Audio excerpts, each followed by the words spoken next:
প্রিয় ভাই বন্ধুগণ, আমি এখন দাঁড়িয়ে আছি আউলিয়া হযরত শাহজালাল এর মাজারের সাথে একটি পুকুর আছে।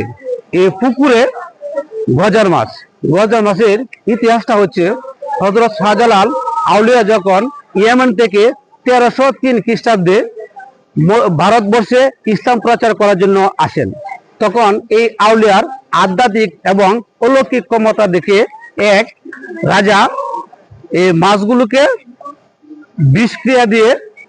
এই পুকুরে বিষক্রিয়া দিয়ে মাছগুলোকে একসময় মেরে ফেলেছিল।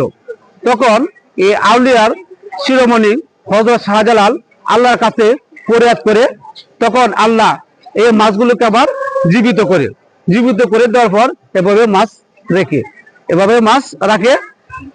আর যারা দর্শনার্থীরা আছেন, যারা মাজার জিয়ারত করার পর এই মাছগুলোকে কিছু খাবার দেয়, মান্যত করে বা আনন্দ করে। এই হচ্ছে এই গজার মাছের ইতিহাস। ধন্যবাদ সবাইকে। আসসালামু আলাইকুম।